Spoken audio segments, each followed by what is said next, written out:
welcome back to my channel. Today I wanted to talk to you about some new books that my husband got me for my birthday just a few weeks ago. These are books that I plan to use sort of as a reference, both from the artistic standpoint, but also from the standpoint of writing my campaign material. I just wanted to give you a quick look at these because they are beautiful, beautiful books. I'm not sure of the price of these, just because, again, they were a gift, although the interior cover of this book says it is $50. This is Spineless, Portraits of Marine Invertebrates, The Backbone of Life by Susan Middleton. And it is a large book. It's probably 12 by 9, and very thick. And almost the entire book is full color, full page photographs of various marine creatures. And I just wanted to give you a quick look at this because it's just amazing. It really is. You may know that I'm writing a campaign, a role-play game campaign called The Shallows that takes place in majority underwater. And this I just find entirely, unbelievably inspiring. Look at that shrimp. It's a slipper lobster. It's so cool. I always want to give credit where credit's due because, you know, you can make up a monster, but it's, to me, much more inspiring to look at what nature has already provided us and evolved. And I would love to make a big old monster out of this worm.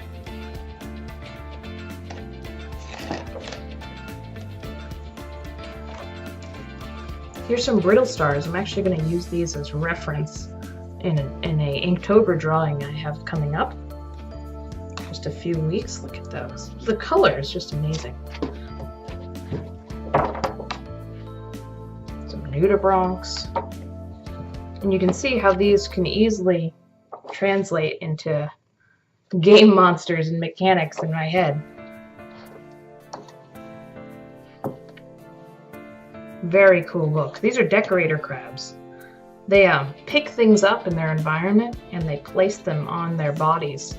Their bodies are covered in like kind of sticky hair, and so it sticks to their bodies. And so they look more like the environment around them. But they're also very silly. I just love the idea of, you know, a monster decorator crab who has maybe attached other monstrous things to it, like poisonous sponges or something. There's also some essays in here that are also very cool. They cover different topics, mostly, you know, relating to being an invertebrate and living underwater, not surprisingly. Anyhow, I just wanted to show you this book, and the other book I wanted to show you today. Put that aside. Excuse me, Sigmund. This is my cat. This is National Geographic Photo Arc. I understand there's actually a couple of these in this series. I think this is the first one. Basically, National Geographic got together with several photographers and filmed or photographed creatures on either a black or a white backdrop.